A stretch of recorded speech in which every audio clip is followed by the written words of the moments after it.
Okay, it's now time for our guest. Aaron joins us from Good Running Events. Hello. Good morning. Thank you for having me. It's Good Running Events Limited. Yes.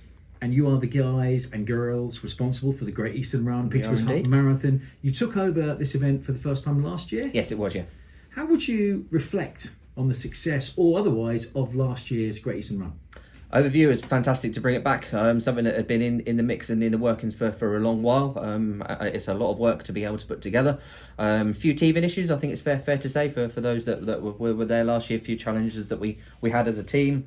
So we've done as much as we possibly can to look at every area of the route and address those few teething issues that I mentioned to make sure that this year's is bigger, better, and a fantastic success. John is a keen runner, aren't you, John?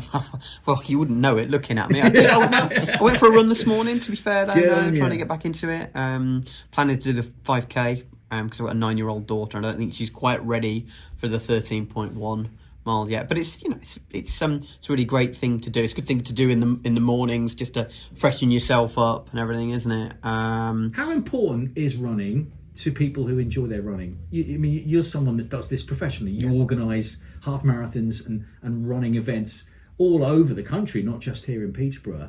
Would you say that running has gained in popularity in recent years? I'd definitely say so. When you look back to particularly the last 3 or 4 years, so many new runners found running, if you like, during those 20 minutes a day that we had, obviously in the worst times of 2020. The less we think back to those, the better. But yeah, millions of people found running through that time.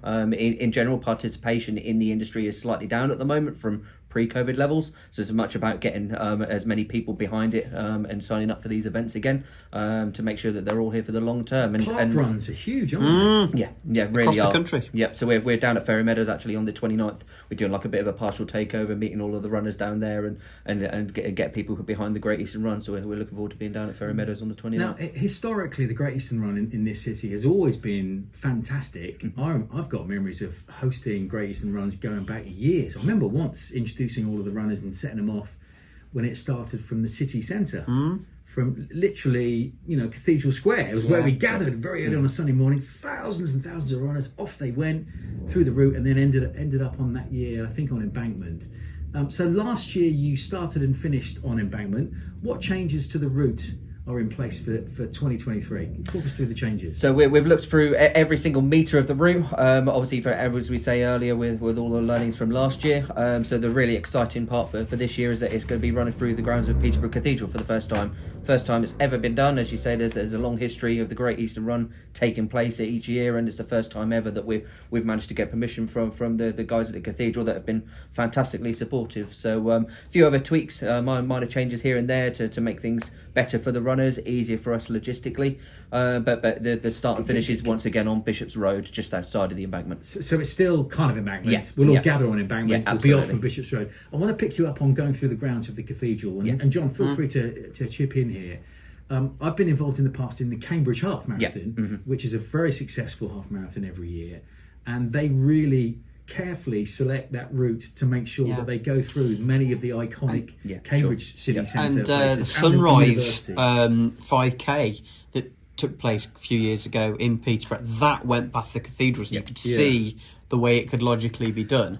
So in terms of the Great Eastern Run for 2023, going through the grounds of the cathedral, did they take a lot of persuasion? How did that kind of come about, that change of route to go through the cathedral grounds? Yeah, it's been a lot of work. I'm not going to make any bones about it. We a lot of people have worked very, very hard on it. We're very, very grateful, as I say, to now have it over the line. If you like to now look ahead to this October, I think there's been various attempts for various different people in the past to try and get it through, but obviously it hasn't happened for a myriad of reasons. But it's front and centre, a staple of Peterborough city centre, and you can see it for so far around.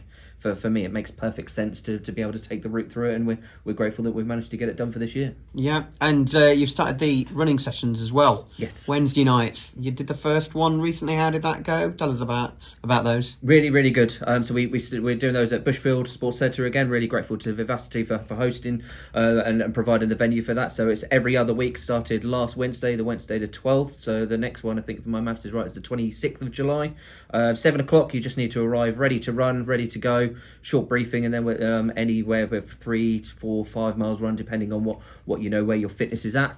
So this is Bushfield. This is Bushfield, fortnightly on Wednesdays, and free to attend. Yes. Training sessions where you'll have experts on hand to sort of get you ready, talk you through, pep you up a little bit, and encourage you to get yourself fit enough for that half marathon in October. Definitely, you can meet new runners, for like-minded people. There's an opportunity to have a chat and ask any questions of our team of pacers. They'll be along there that are kindly sponsored by Savills, so they'll be there to answer any questions and just come along for a social run. We're grateful also to Kingsley Beverages. There's a free bottle of water also, which is something that's added for this year, that every runner gets a bottle of water at the end of the run to rehydrate. So yeah, they've been fantastically attended last year, and we're pleased to be able to put them on again this year. I want to ask you about sponsors. I don't know what you're going to ask next, but let me just, because you've just mentioned a few of the supporters you've got. You mentioned already, Aaron, how expensive it is to host an event like a Great Eastern Run. From a perspective, I guess, of infrastructure, it must be expensive closing roads, getting all the marshals there. I know you want volunteers. We'll perhaps come on to that. But putting this event on costs a lot of money. Yes. So I would presume you need sponsors. And you've mentioned a couple, but are you kind of short of sponsors? Is it hard to get the backing? Historically, Perkins always piled a load of money into it because they knew how great it was for the city.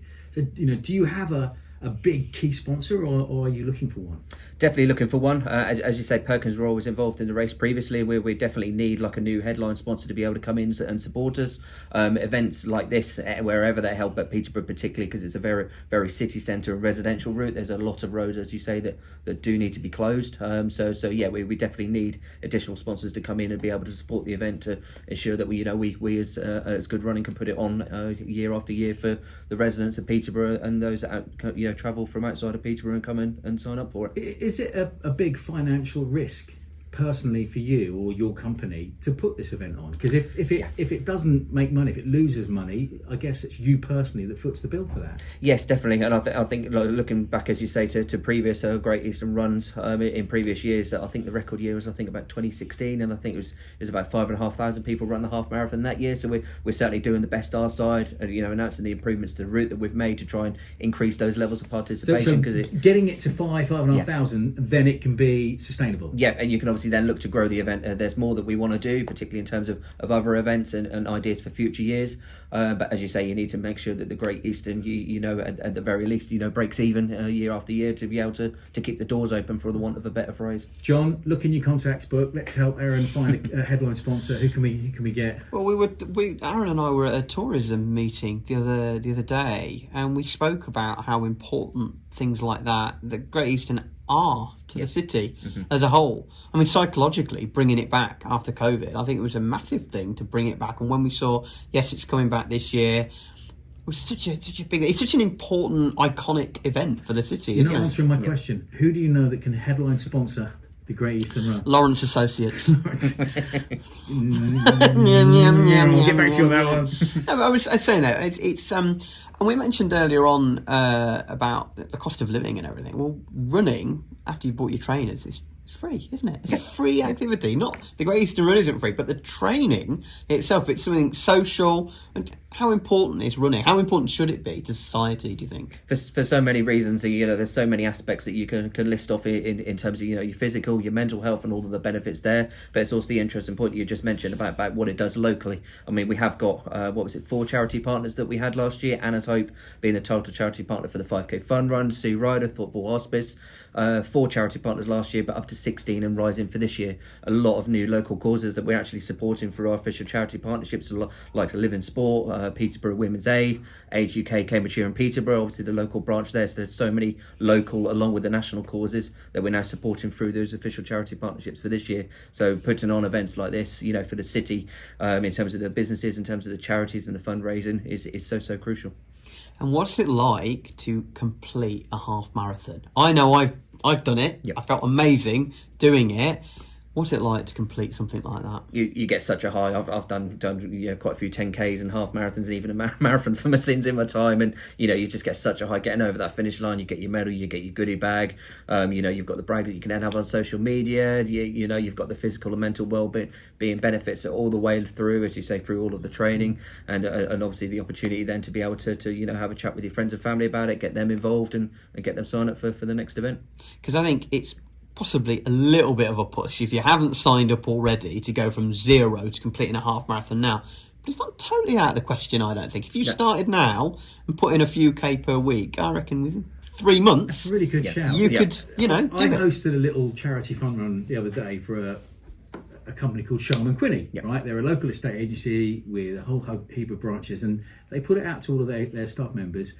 We're going to do a little run from the branch on Newark Avenue to the new flagship branch in Albert Place in the centre of Peterborough. And about a dozen of them said, yeah, okay, I'll do it. And they ran it. It was, I think, 2.3 miles. And most of the guys that did this little run hadn't done too much running before. But at the end of it, they felt elated that they'd done it. So just picking up on your point, and I think it's a really good point. For those people that want to reap the benefits of running, which you've both just brilliantly described, why not pick the Great Eastern Run as a kind of starting goal? Oh, you can train from now until the middle of October when this event happens and get fit enough to do it. Even if you don't run all 13.1 miles, you can run for a bit, walk for a bit, run for a bit, walk for a bit. And I know a lot of competitors do that. So why not consider signing up? How do people sign up? Well, we're suddenly becoming salespeople for you. So they head to greateasternrun.co.uk. That's the official website. All of the details are there. And exactly as you say, actually, in terms of the amount of weeks to be able to train, we recommend 12. Some do more, some do less. But in terms of the official plans that we've got, that they're 12 weeks long. And obviously in terms of there being plenty of time to be able to get yourself fit, it's 3 months to go exactly as of 2 days ago, as and when we're recording this morning. So there's 3 time. months to go. There is time. So John, you can change your 5k plans to 13.1 mile. Well, maybe I will. You blame his daughter. I've got to run with my daughter. She can't do the half marathon. We're going to run together. We're going to do the 5k. there's me saying all this. I'm not doing anything. Or even do both. You've got the 5k. Oh, it takes place before the half marathon, so you can Brutal. do both. And what I will say as well is, of course, on the day that you've got, you go at your own pace. You've just mentioned it, because there'll be people wearing bomb suits, fancy dress. I've seen all sorts over the years. Fancy dress you could mention. You've come up with the phrase. Do you know why? Suits. Because I remember there was a guy who did it a few years ago, and it took him, I think, 5 hours in a bomb disposal outfit that weighed like 20 kilos or something. Yeah, probably. It's probably not the one you really want, but fancy dress, I like seeing comedy. Spider-Man, all the superheroes. There was one year when somebody from Sycamores, I think it was, carried an actual, and there's a group of them, carried a car. Was it a Mini? Mini, yep. Oh, and, yes. And I remember Carol Hughes from Anna's Hope was kind of there with the fairies waving them over the finishing line, and that was a really emotional moment when they completed. And we haven't also mentioned the atmosphere as you run round as well. You get live music. You get it's fancy. Once you get up to, for me, I started to struggle. Once you get up to sort of the Werrington 7-8 miles part, that's when you really like the people. Cheering you on, and of course cheering you as you're going. You get a pat on the back. Come on, mate. Come on. Only 2, 3, 4 miles to go, and it's irreplaceable memories like that. You got this. You turn all American when you try and encourage people who are struggling. Well, some of us do. You got this. You'll be all right. The route itself. Let's go back to the route. We've highlighted the fact that it's going to be through the cathedral grounds, which is just wonderful. If you were to kind of try and in 20 seconds talk us through that route. Key kind of places. So we start on Bishop's Road, edge of embankment. Where are we going? So start straight down, as you said, I think a few times on the previous podcast, Bourges Boulevard. Oh, here we are. Yeah. Bourges Boulevard, please, everybody. Bourges and then head straight Boulevard. into the city centre, passing right by the cathedral through Cathedral Square. Then starts to head north in the direction of Paston and Warrington, through Central Park a couple of times, both on the way out as well as on the way back. Nice. Crosses over the 47 and then heads into Paston. Warrington does a loop there, and then heads back to the city centre. As soon as you've then turned and start heading back towards the centre, you've then, as I say, got the staple landmark that is Peterborough Cathedral to aim for, that you can see from so far away. And as soon as you reach those grounds on the way back, you're in the final half a mile. And didn't you record an aerial video of this route? Yes, we did, yeah. The website, which I think is a great shout. So people can go on there on the website, have a look at that video route, and then visualise yourself running it in your new trainers with your newfound life of being a fit and healthy person who's into running suddenly. I love it. Aaron, it's great to talk to you. Have you got any kind of closing questions, John, or are we gonna wrap it up? I guess my last question should be,